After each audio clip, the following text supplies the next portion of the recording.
Mesdames, Messieurs, bonsoir. Très heureux de vous retrouver pour un numéro de Eco Hebdo, votre magazine économique qui va porter essentiellement sur le traditionnel tour d'horizon de l'actualité économique. Nous allons également parler du Forum international des investissements au Congo, Investir au Congo version 2015, et le Forum de la presse de Bamako qui s'est tenu hier samedi dans la capitale malienne, Bamako, et nous allons boucler ce numéro par la journée minière qui s'est également tenue à Bamako. Mesdames et messieurs, bonsoir et bienvenue encore une fois à Eco Hebdo. Nous allons donc commencer notre magazine par le traditionnel tour d'horizon complet de l'actualité économique et un commentaire signé à Château Koulibaly. L'Agence française de développement et le gouvernement ivoirien ont signé le 2 novembre 2015 la convention d'affectation du programme d'appui au secteur routier prévue dans le cadre du deuxième contrat de désendettement et de développement conclu entre la Côte d'Ivoire et la France. D'un montant de 125 milliards de francs CFA, ces ressources serviront notamment à la réhabilitation du pont Félix Houphouët-Boigny d'Abidjan, à la réalisation d'une quinzaine de ponts métalliques à l'intérieur du pays, la réhabilitation de 400 km de routes interurbaines et l'amélioration des conditions de circulation routière à Abidjan, indique une note du gouvernement ivoirien. Réuni le 28 octobre à Abidjan, le conseil d'administration de la Banque africaine de développement a approuvé un prêt de 190,12 millions d'euros et un don de 1,5 million d'euros en faveur de la Tunisie. Ces ressources vont financer un vaste programme de standardisation et de mise en conformité aux normes internationales des routes tunisiennes, le projet de modernisation des infrastructures routières. Ce programme comprend la réhabilitation de 719 km de routes classées, notamment dans le nord-ouest, le centre-ouest et le sud. La réalisation du projet de modernisation des infrastructures routières est prévue entre 2015 et 2020. Son coût est d'environ 383,26 millions d'euros. Le gouvernement malien a signé avec le groupe énergétique français Accor Energy une convention de concession et un contrat d'achat pour la construction et l'exploitation d'une centrale solaire de 50 MW près de Kita, à une centaine de kilomètres de la capitale Bamako. Parallèlement à cette convention, signée le 22 octobre dernier, Accor Kita Solar a conclu avec la société publique d'électricité du pays, Énergie du Mali, un contrat d'achat d'électricité de 28 ans. Les travaux de construction de cette centrale devraient durer 24 mois et le coût total du projet est estimé à 85 millions d'euros. Les États insulaires et l'Afrique s'affichent comme une priorité du Fonds vert de l'ONU pour le climat à quelques semaines de l'ouverture de la COP21 à Paris, où un nouvel accord international est attendu sur la réduction des émissions de gaz à effet de serre. Cet organisme, créé à l'issue de la conférence de Copenhague de 2009 sur le climat, a annoncé avoir approuvé 168 millions de dollars de financement pour une première série de 8 projets. Réuni en conseil d'administration en Zambie début novembre, le Fonds vert a alloué 3 projets à la région Asie-Pacifique, 2 à l'Amérique latine et 3 en Afrique. Les contributions des pays développés au Fonds vert, destinés à aider les pays les plus exposés au changement climatique, doivent théoriquement augmenter progressivement pour atteindre 100 milliards de dollars par an à l'horizon 2020. Le Forum Investir au Congo-Brazzaville 2015 accueillera du 19 au 21 novembre 2015 près de 800 participants dans la capitale congolaise. Exposants, experts, investisseurs et décideurs vont pouvoir nouer des contacts et débattre pendant 3 jours du potentiel de l'industrialisation, de la diversification et de la modernisation de l'économie du pays d'Afrique centrale. À l'heure où l'Afrique prend une part croissante dans les échanges internationaux, le Congo aspire à tirer parti du dynamisme de son économie, de ses richesses naturelles et de sa position stratégique en tant que porte naturelle de l'Afrique centrale pour accélérer son développement, ont souligné dans un communiqué les organisateurs de l'événement. Le forum, qui vise notamment à attirer les investisseurs, fait écho à la stratégie de diversification économique du Congo organisée dans le cadre du Plan national de développement 2012-2016. Ce programme prévoit la réalisation de chantiers d'infrastructures et la mise en œuvre de réformes pour améliorer le climat des affaires. Merci Aïchatou Koulibaly pour ce tour d'horizon complet de l'actualité économique sur le continent africain. Nous allons donc commencer ce numéro par le Congo-Brazzaville. La modernisation de ce pays en marche depuis maintenant quelques années passe nécessairement par la diversification de son économie. Le processus d'industrialisation accéléré à travers la promotion du secteur privé et des investissements. C'est dans ce contexte que vient de se tenir donc à Brazzaville au Congo les 19 et 21 novembre dernier le Forum international des investissements appelé Investir au Congo. Notre envoyé spécial Al-Khalifa Touré était dans la capitale congolaise. Le Forum Investir au Congo se veut le rendez-vous incontournable des industriels et financiers venus de toute l'Afrique et du monde entier pour découvrir les opportunités considérables d'investissement. Notre position est stratégique car le Congo constitue une porte d'entrée naturelle permettant l'accès au vaste marché d'une zone régionale de plus de 120 millions de consommateurs. Le pays est stable, les outils de paix et de durabilité sont en place, les stratégies mises en œuvre se structurent autour d'une politique vertueuse. L'objectif est de valoriser les ressources naturelles du pays. À la faveur de ce forum qui se veut le plus pragmatique, le plus productif, le plus opérationnel possible, vous pourrez apprécier les potentialités économiques du Congo qui sont autant d'atouts comparatifs que nous voulons transformer en atouts compétitifs avec votre collaboration. Le Congo tend les bras à ses investisseurs.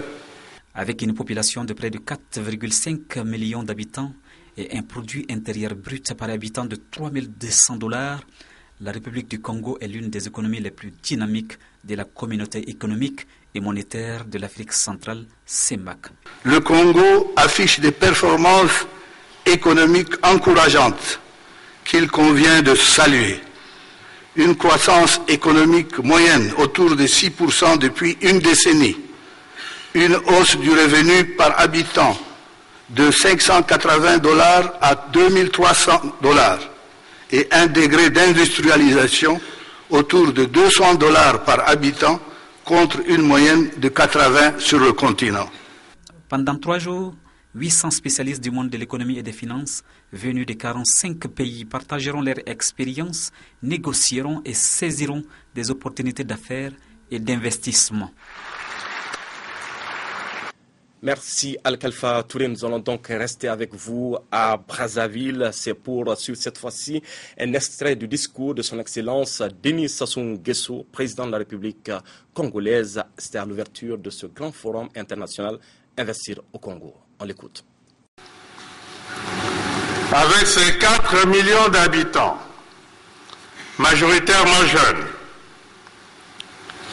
un territoire de 342 000 km², une façade maritime de 170 km, son port en eau profonde parmi les plus performants du golfe de Guinée. Le Congo tient en Afrique centrale une position géographique qui en fait le pays de transit par excellence. Membre de 2 ensembles économiques, la CEMAC et la CAC, représentant un marché de plus de 120 millions de consommateurs. Le Congo fait de l'amélioration de l'environnement des affaires l'une des priorités de sa politique de développement. Le Congo est en paix et en sécurité. C'était donc là le président de la République congolaise, Denis Sassou Nguesso, au 2e jour de ce forum ICB 2015 et de l'avis donc des participants à l'événement. C'est une grande réussite. Notre envoyé spécial Al-Khalifa Touré a suivi les travaux des panels reportages. Ici, au Forum international des investissements du Congo, tous les domaines de développement sont explorés. Le pétrole et les hydrocarbures, les mines, l'agro-industrie, les nouvelles technologies, les finances, l'hôtellerie, l'écotourisme, les infrastructures routières et maritimes, les finances. Rien n'y échappe. Et sur le Congo-Brazzaville, porte d'entrée sur l'Afrique centrale, les idées sont sans équivoque. Pour nous, les infrastructures de transport, l'énergie, l'eau et l'agriculture sont 4 principaux piliers sur lesquels nous mettons l'accent. Comme on dit avec le groupe de la Banque mondiale, pour nous, c'est l'objectif à la fin de tout ça, c'est réduire la pauvreté, donner des meilleures conditions de vie au peuple et donner des accès aux besoins basiques, notamment l'électricité, l'eau, aux populations. Mais l'économie mondiale a beaucoup d'exigences pour que l'économie congolaise se hisse au niveau de son ambition d'émergence. Quand un projet est bien préparé, on sait tout de suite qu'est-ce qu'il faut pour le rendre éligible à un financement et on sait qu'on peut ne pas avoir éligible à tel financement ou tel financement. Donc la préparation des projets d'abord et ensuite le cadre juridique institutionnel. Parce que quelquefois, si le cadre juridique institutionnel n'y est pas, les conditions ne sont pas créées pour permettre à l'opérateur privé de procéder à son investissement. Donc le climat des affaires également, parce qu'on a beau avoir un projet bien préparé, si l'environnement des affaires ne s'y prête pas, si à tous les niveaux il y a des blocages, quelle que soit la préparation de son projet, il n'atteindra jamais les objectifs qui se fixent. Et c'est pour ça que de plus en plus, nous, à FCPI et avec la Banque mondiale, on aide à réduire ces contraintes-là au niveau environnement des affaires. On peut d'ores et déjà dire que le Congo, pour ses tests économiques, est en passe de gagner le cœur des investisseurs avec les atouts qui sont les siens. Le développement, c'est aussi savoir séduire pour mieux se vendre. Merci Al-Khalfa Touré qui était donc notre envoyé spécial à Brazzaville pour suivre ce forum international Investir au Congo 2015. Nous allons donc revenir ici à Bamako au Mali, cette fois-ci pour parler de ce forum de la presse avec comme thématique problématique de l'emploi au Mali, enjeux, défis et perspectives. C'est le thème de ce 6e numéro du grand débat économique qui a reçu comme invité le ministre malien de l'Emploi et le représentant du Centre de recherche et d'analyse politique et économique sociale, une initiative de l'association Forum de la presse du Mali. Abdoulaye Maïga, Cheikh Koulibaly. Pour ce 6e numéro du grand débat économique, il s'agissait pour les initiateurs de faire l'état des lieux de l'emploi au Mali, de réfléchir sur les véritables problèmes que traversent les jeunes et de confronter tout cela à la politique de l'emploi proposée par le gouvernement malien. Un entretien qui a surtout attiré l'attention du ministre malien de l'Emploi. Je pense que ce qui a retenu mon attention, c'est que nous puissions faire encore plus attention aux besoins des jeunes, que nous soyons encore plus à l'écoute des jeunes. Je pensais que je le faisais déjà très bien, mais s'ils me disent que j'ai des efforts, peut-être pas moi personnellement, le gouvernement, bon, nous allons aussi faire cet effort-là, d'aller encore plus vers les jeunes, de savoir ce que sont leurs besoins et de veiller à ce qu'on puisse les satisfaire. À l'issue de ces débats, un certain nombre de propositions ont été élaborées par les représentants du Centre de recherche et d'analyse politique, économique, sociale. En tout cas, nous, à travers la situation que les jeunes vivent au quotidien, nous ne sommes pas rassurés par tout ce qui est en train de se passer actuellement. Nous ne sommes pas rassurés par les politiques qui sont mises en œuvre actuellement. Donc l'objectif pour nous aujourd'hui, c'était d'attirer l'attention des décideurs politiques sur ces différents problèmes-là, sur ces différentes questions. Et à l'issue de cela, aller vers là. Il y a beaucoup de promesses qui ont été faites par le ministre aujourd'hui et nous nous sommes donné rendez-vous dans quelques années. On verra quel a été l'impact de ces propositions-là. Selon les modérateurs de l'émission, différents thèmes ont été abordés au cours des précédents numéros. Au premier numéro, on a parlé d'abord de la croissance économique et la croissance et la relance économique. Donc dans ce thème-là, il s'agissait pour les invités de nous expliquer en quoi est-ce que la croissance du Mali peut favoriser la relance de notre économie. Le deuxième numéro a porté sur la problématique quel modèle économique pour notre pays. Quel modèle économique pour notre pays. Donc le troisième numéro a porté sur la gouvernance économique au Mali. À noter que le grand débat économique est une initiative d'un groupe de journalistes et de communicateurs réunis au sein de l'association Forum de la presse du Mali. L'initiative vise à mettre des universitaires, des ténors de grandes organisations du secteur économique et financier du pays sur les grilles. 2 fois par mois, 2 camps s'affrontent autour d'un thème économique qui divise les Maliens. Merci Abdoulaye Maïga. Nous allons donc rester dans la capitale malienne, Bamako, pour parler cette fois-ci de la journée minière et pétrolière qui s'est tenue la semaine dernière ici à Bamako. La contribution totale du secteur minier au budget de l'État malien se situe aux environs de 25% de ses recettes. En 2013, ils sont passés de 243 milliards de francs CFA à 254 milliards en 2014. Les prévisions de 2015 tablent cette fois-ci sur une contribution de 275 milliards de francs CFA. Telles sont les informations données par le ministre malien des Mines, Boubou Sissi, à l'occasion des journées minières et pétrolières du Mali. C'était donc le mardi dernier, présidé par le Premier ministre malien, Modibo Keïta. Plus de 500 délégués, 65 exposants provenant à la fois des secteurs publics et privés. Le thème de cette année était accroître la contribution du secteur minier à l'économie du Mali. Écoutons à ce sujet une exposante à cette journée minière et pétrolière du Mali. Endeavour Mining est une compagnie minière canadienne qui est en pleine croissance, je dirais, en Afrique de l'Ouest. Nous sommes présents dans 4 pays d'Afrique et au Mali précisément, nous sommes en exploitation. Nous avons 2 mines en exploitation, la mine de Tabakoto, que beaucoup de gens connaissent, qui est en production depuis 2007.